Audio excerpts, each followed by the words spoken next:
Fala, galera! Tudo bom, pessoal? Como é que vocês estão? Espero que todo mundo esteja bem. Pessoal, dando prosseguimento, então, portanto, aos nossos conteúdos de gramática, nós estamos avançando de maneira gradual no conteúdo denominado figuras de linguagem, tá? Então, como é que nós dividimos as figuras de linguagem, tá, pessoal? Nós dividimos, claro, evidentemente vocês têm que olhar, saber qual gramático que vocês estão trabalhando, tá? Isso é extremamente importante, porque a depender de gramáticos, eles vão trazer três ramificações, a depender de gramático vai trazer seis, vai trazer cinco. Então, é muito importante vocês terem, pelo menos, essa base ou esse olhar para esse gramático do qual vocês estão se baseando. Eu, particularmente, pessoal, trabalho com figuras de palavras, figuras de construção e figuras de pensamento, totalizando três, tá? As figuras de construção para nós ali dentro, praticamente nós já vimos onde? Nós já vimos na parte de sintaxe do período simples, sintaxe do período composto, ou até mesmo dentro de outros conteúdos da nossa gramática normativa e descritiva. Exemplo é a onomatopeia. Onomatopeia é uma figura de construção, então são palavras que vão tentar reproduzir sons ou ruídos. Nós também já vimos a elipse, que é a omissão de um termo facilmente subentendido. Eu já comentei para vocês ao longo das videoaulas, tá? Eu acho que já comentei isso praticamente umas 50, 60 vezes, que é justamente que a gramática ela tende a trazer sujeito, verbo, complemento e seus adjuntos, e que isso é caracterizado como uma ordem direta, e ela pode sim trazer numa ordem indireta, tá? Então, que é a nossa inversão. Então, vocês não vão ter mais a presença do sujeito no início, e sim no sujeito, que pode muito bem estar no meio da frase, ou até mesmo, pessoal, no final, tá? O que eu quero trabalhar com vocês agora? Então, quero trabalhar com vocês ainda a continuação das nossas figuras de palavras, tá? No caso, em tela agora, pessoal, a perífrase, tá? Gente, o que é uma perífrase para nós, pessoal? Então, consiste aqui dentro em quem designar os seres por meio de alguns de seus atributos. Então, pensem comigo, pessoal. Das entranhas da terra jorra ouro negro. O que a gente tem menção a ouro negro aqui dentro, pessoal? Então, ouro no sentido aqui de ser valioso e negro no sentido de que petróleo, né? Então, aquele ouro negro, tá? O rei dos animais foi generoso. Quem é o rei dos animais aqui dentro, pessoal? Nós sabemos que é o leão, tá? O poeta dos escravos morreu moço. E aí, gente, quem é que morreu moço aqui dentro, pessoal? Castro Alves, tá? Então, é isso aqui, pessoal. Tranquilo? Foi? Gente, sinestesia, pessoal. Sinestesia são, aqui dentro, são praticamente o nosso tato, nosso olfato, nosso paladar. Então, são essas fusão de expressões sensoriais que nós temos aqui, tá? Olha aqui. Então, é a transferência da percepção da esfera de um sentido para outro, do que resulta uma fusão de impressões sensoriais, tá? Impressões sensoriais. É bem importante aqui dentro, pessoal, a sinestesia. Então, sua voz doce e aveludada, então, voz doce e aveludada, era uma carícia em meus ouvidos. Pessoal, carícia em meus ouvidos. Então, cuide, qual a sensação? Então, voz no sentido de sensação auditiva, doce no sentido de gustativo e aveludado no sentido que tátil aqui dentro para nós, tá? Então, a sinestesia, pessoal, é praticamente vocês usarem agora o tato, olfato, paladar, tá? Então, os sentidos sensoriais, tá? Gente, próximas figuras que nós vamos ter aqui dentro são as figuras de construção, ou figuras de sintaxe. São bem tranquilas, gente. Vocês já viram ao longo do conteúdo de gramática normativa barra descritiva, tá? Então, só fazer agora para que vocês possam relembrar esse conteúdo. Talvez o que vocês não viram aqui dentro, aí eu concordo com vocês, que é a zeugma, que ela é um pouco diferente da elipse, tá? Digamos que a elipse é uma um pai da zeugma, ou até mesmo eu posso dizer que a elipse é uma irmã da zeugma, tá? Pessoal, a primeira que vocês vão ter agora aqui é a elipse, tá? O que que é elipse para nós, pessoal? A elipse, diferente da zeugma, tá? Então, preste atenção agora aqui dentro. Deixa eu só mudar aqui. Ó, é a omissão de um termo. Então, é a omissão de um termo. Então, vamos lá. É a omissão de um termo ou oração facilmente subentendida no contexto. Ou seja, pessoal, a única diferença numa elipse para uma zeugma é que a zeugma, o termo tem que ser apresentado anteriormente. A elipse, não, tá? Então, quando a gente trabalha, a gente confunde muito elipse com zeugma, tá? E zeugma com elipse. Então, para que eu tenha uma zeugma, eu tenho que ter um elemento explícito antes, para que depois, através do elemento de coesão textual, eu venha torná-lo ele implícito aqui dentro, tá? Então, olhem para cá, pessoal. As mãos eram pequenas e os dedos finos e delicados. Então, as mãos eram pequenas e os dedos eram. No caso aqui, gente, eu usei uma supressão de verbo. E vocês estudaram comigo lá na parte de pontuação, em especial a vírgula, nós estudamos quem? Nós estudamos, portanto, enumeração, conhecida como itens de uma série, elementos coordenados, elementos da mesma função sintática, adjunto adverbial deslocado, aposto vocativo, orações coordenadas, orações subordinadas deslocadas, orações adjetivas, o e depois, pessoal, elemento intercalado, oração intercalada e comentário do autor, e, por fim, a supressão de verbo. Então, lá eu coloquei o exemplo para vocês, que Paulo comprou um chinelo, ponto. João, vírgula, 2 chinelos, ponto. Concordo comigo? Então, foi esse exemplo que eu coloquei para vocês lá. Coloquei assim, pessoal. Vamos lá, então. Paulo comprou 2 chinelos, ponto. João, opa, deixa eu só arrumar o João aqui. João, vírgula, 3 chinelos, tá? Pessoal, o que que vai acontecer agora? Eu tenho um elemento de coesão textual aqui dentro, com toda certeza eu tenho um elemento de coesão textual. Então, essa vírgula agora aqui, gente, ela é empregada nesse exato momento, nesse contexto. Por quê, pessoal? Porque agora ela suprime um elemento dito anteriormente. Então, o que que acontece aqui dentro? Esse João comprou para nós aqui, esse pessoal é uma zeugma, tá? Então, cuidem que agora nós estamos trabalhando também com uma figura de linguagem. Em especial, pessoal, dentro das figuras de linguagem, eu sempre comento para vocês que eu particularmente divido em três. Então, eu divido em figuras de palavras, tá? Ou topônimos. Figuras de construção, ou figuras de sintaxe, aí vai depender do gramático, ou figuras de pensamento, tá? E sempre comento para vocês também, pessoal, que as figuras de construção, as figuras de sintaxe, particularmente não precisa se debruçar nos estudos justamente dentro de figuras, tá? De linguagem. Por quê? Porque ao longo da gramática normativa barra descritiva, nós vamos estudando esse conteúdo de forma gradual. Então, dentro da gramática, na parte de fonética e fonologia, morfologia e sintaxe, esse conteúdo ele é dissolvido, tá?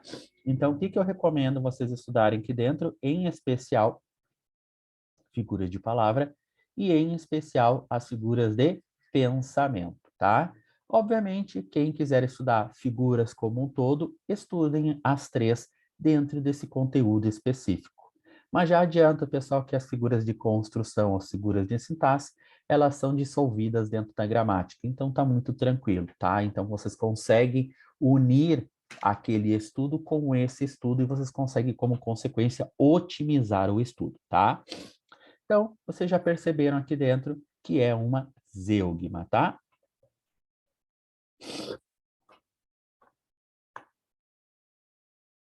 Tranquilo, gente? Foi, pessoal? Tranquilo? Ó, as mãos eram pequenas e os dedos eram finos e delicados, tá? Então, é a omissão de um termo ou oração que facilmente podemos subentender no contexto. Tá, vamos trabalhar as duas juntas, pessoal. Ó, omissão de um termo que já fora dito anteriormente, tá? Então, o que que ele denota para nós? Naquele exemplo ali, pessoal, ele é claro que é uma elipse, tá? Ele é uma elipse. Por quê? Ó, ela gosta de história, eu de física. Supressão de quem? Do verbo gostar. Então, ela gosta de história, eu gosto de física. Então, Fabrício, não poderia ser uma zeugma? Sim, pessoal, poderia ser uma zeugma também. Por que que eu estou dizendo, gente, que poderia ser uma zeugma? Poderia ser justamente também uma zeugma naquele exemplo que eu coloquei para vocês, porque o elemento se encontra aqui explícito e depois, através de um sinal de pontuação, supressão de verbo, eu faço o que agora aqui dentro, pessoal, praticamente a elipse desse termo, tá? Que aqui dentro, no caso, a zeugma, né? Olha aqui, pessoal. Então, é uma espécie de economia de palavras, aqui só interessa a elipse como figura de estilo, né? Então, as quaresmas abriam a flor depois do carnaval, os ipês em junho, tá? Então, os ipês abriam, ó, as quaresmas abriam a flor depois do carnaval, abriam agora flor, ó, os ipês abriam, ó, os ipês abriam em junho, tá? Abriam as flores em junho. Então, vocês vão perceber agora aqui dentro, ó, os ipês abriam a flor em junho, tá? Tranquilo? Foi, gente? Muito se confunde elipse com zeugma, tá? São muito parecidas. Por quê, pessoal? Porque aqui é a omissão de um termo que já fora dito anteriormente, então esse termo obrigatoriamente tem que ser apresentado primeiro. E aqui dentro, pessoal, é a omissão de um termo facilmente subentendido, tá? Que podemos subentendê-lo, descobri-lo através do nosso contexto. Então, a gente pode dizer que elipse e zeugma aqui dentro são irmãs, tá? Por que que eu não vou dizer, pessoal, que são mãe e filha? Porque queira ou não queira tem uma questão de hierarquia, né? Então, irmãs e irmãs não tem questão de hierarquia, tá? Nos exemplos supracitados, pessoal, omitiram-se termos anteriormente expressos nas frases. Essa modalidade de elipse, ela tem um nome que se chama zeugma, tá? Então, como consequência, pessoal, a elipse para nós aqui dentro que é a omissão de um termo facilmente subentendido. Esse termo aqui, ele pode, teoricamente ou geralmente, ele aparece antes para o meu interlocutor e depois, agora, através de um elemento de coesão textual, eu faço a supressão desse elemento através de uma elipse. E sim, elipse é uma zeugma aqui dentro, tá? Pessoal, pleonasmo. Pleonasmo para nós aqui dentro é aquela lógica, né? De subir para cima, descer para baixo, né? Então, o que que acontece agora aqui dentro é o emprego redundante, tá? De palavras, tá? Para reforçar ou enfatizar alguma expressão. Então, gente, foi o que eu vi com meus próprios olhos. Bom, se eu vi, é óbvio que é com os olhos, né? Sorriu para Holanda um sorriso ainda marcado de pavor. Pessoal, cuidem uma coisa importante. Sorriu para Holanda um sorriso. Qual a intenção desse pleonasmo aqui dentro, gente? Então, vocês têm que cuidar. Porque esse pleonasmo aqui, tá? Aqui subiu para cima, desceu para baixo, ele é caracterizado como um pleonasmo vicioso, tá? Esse pleonasmo aqui, ele tem, pessoal, uma qualidade. Qual a qualidade que ele tem? A qualidade dele é de enfatizar, dar realce. Então, ela sorriu um sorriso muito sorridente. Então, vocês vão perceber que não é um sorriso qualquer, é um sorriso a mais do que um sorriso de outras pessoas. Certamente ela está repleta de sentimentos, emoções ali dentro que talvez ela não estava 10 segundos, talvez ela não estava há 1 hora, tá? Então, realmente ele vem para trazer uma outra conotação. Então, cuidem bastante isso, pessoal. O outro pleonasmo, que é subir para cima, descer para baixo, tá?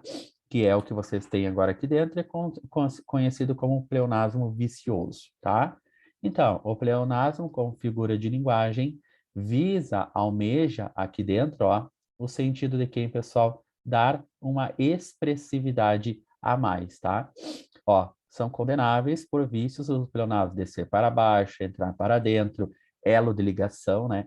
Ilha fluvial, a subir para cima e assim sucessivamente, tá? Aqui, pessoal. Cuidem, cuidem, cuidem bastante esse pleonasmo vicioso.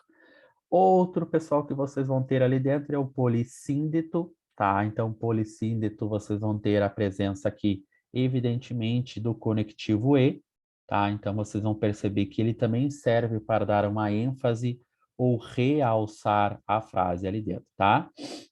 Ó, é particularmente eficaz para sugerir movimentos contínuos ou série de ações. Então, trejeita, e canta, e ri nervosamente. Então, aqui dentro, tá? Próximo que nós vamos ter, pessoal, a inversão. Já comentei para vocês que uma ordem direta é sujeito, verbo, complemento e seus adjuntos, mas eu também posso ter uma ordem indireta, pessoal, que a ordem indireta não necessariamente o sujeito fique na frente, tá? Então, o sujeito ele pode muito bem ficar no final. A ordem direta, pessoal, tradicionalmente ela é conhecida como A mais B mais C mais D. A, sujeito, B, verbo, C, os seus complementos e D, o adjunto. Onde é que nós enxergamos isso aqui, pessoal, com muita ênfase ou um pouco mais objetivo?